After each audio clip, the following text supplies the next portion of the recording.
I will forever be grateful for the people in the heart failure clinic, my rhythm guys, and the nurses and techs on the cardiac wing. They will always hold a place in my heart. I was out of town at a business convention, and all of a sudden I felt this giant lump in my breast. I wound up having stage 2 breast cancer.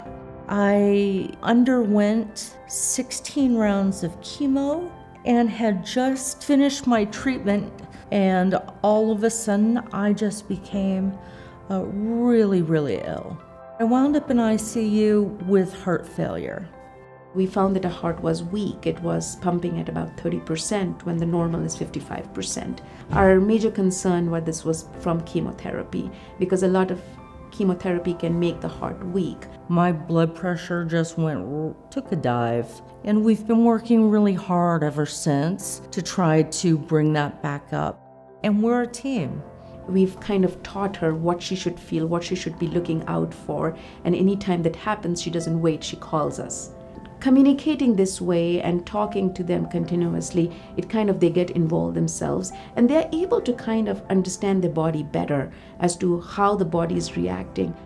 I was just as important in my treatment as my doctors and nurses were.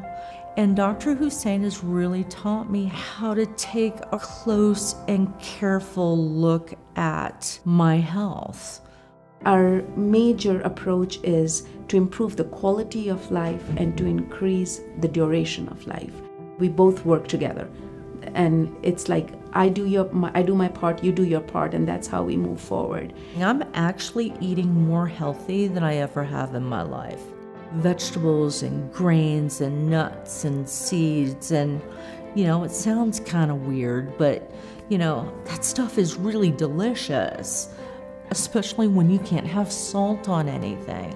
And I just make it simple for the patient. I say just eat freshly prepared meals, because anything coming out of box, canned, processed food, that's, even if it says low salt, the preservatives act like salt. These are things that I've embraced in order to help my team. It's what I could do. We have very caring nurses. They are constantly in contact with them, even though they don't have the appointment. So I think this is very important, tight communication between the heart failure clinic and the patients. We are so fortunate that highly skilled people are working together. I'm no longer one of those people that says, oh, someday I'm gonna do that. You gotta go after those things. And get up and go at it every day. And do the things you wanna do and live the life you wanna live.